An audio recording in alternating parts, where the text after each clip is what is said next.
മണ്ണാർക്കാട് തെങ്കര കോൽപ്പാടം പാലത്തിൽ വെള്ളം കയറി. കാഞ്ഞിരത്ത് നിന്നും മണ്ണാർക്കാട് തെങ്കര ഭാഗത്തേക്ക് ഉള്ള ഗതാഗതം തടസ്സപ്പെട്ടു. ശിരുവാണി ഡാം തുറന്നതോടെ മണ്ണാർക്കാട് കുന്തിപ്പുഴയിലും തൂതപ്പുഴയുടെ കൈവരിയായ മുറിയങ്കണ്ണിപ്പുഴയിലും വെള്ളം ഉയർന്നിരിക്കുകയാണിപ്പോൾ. ഗോകുൽ VS നമുക്കിപ്പം വിവരങ്ങളുമായി ചേരുന്നുണ്ട്. ഗോകുൽ, കുന്തിപ്പുഴയിൽ നിന്നുള്ള ദൃശ്യങ്ങളൊക്കെ നമ്മൾ കാണുന്നുണ്ട്. ആളുകൾ അതിലൂടെയൊക്കെ നടക്കുമ്പോൾ വലിയ പ്രയാസപ്പെട്ടാണ് നടക്കുന്നത്. എന്താണ് നിലവിലെ ഒരു സാഹചര്യം അവിടെ? നിലവിലിപ്പോൾ മലയോര മേഖലയിലാണ് ശക്തമായ മഴയുള്ളത്. അട്ടപ്പാടി ചുരം 9ാം വളവിൽ കൂറ്റൻ പാറ വീണ് ഗതാഗതം തടസ്സപ്പെട്ടു. ചുരം വഴിയുള്ള ഗതാഗതം ഇപ്പോൾ കഴിയാത്ത, ആ വഴി പോകാൻ കഴിയാത്ത നിലയിലാണ്.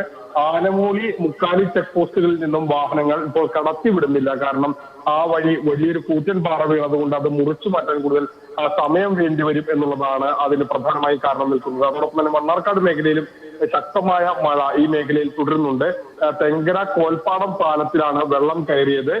കാഞ്ഞിരത്ത് നിന്നും മണ്ണാർക്കാട് തെങ്കര ഭാഗത്തേക്കുള്ള ഗതാഗതം തടസ്സപ്പെട്ടിട്ടുണ്ട്. ഈ ശിരുവാണി ഡാം തുറന്നതോടെയാണ് മണ്ണാർക്കാട് കുന്തിപ്പുഴയിലും തൂതപ്പുഴയിലും ഈ ഇത്തരത്തിൽ വെള്ളം കയറുന്ന ഒരു സ്ഥിതി തുടങ്ങിയത്.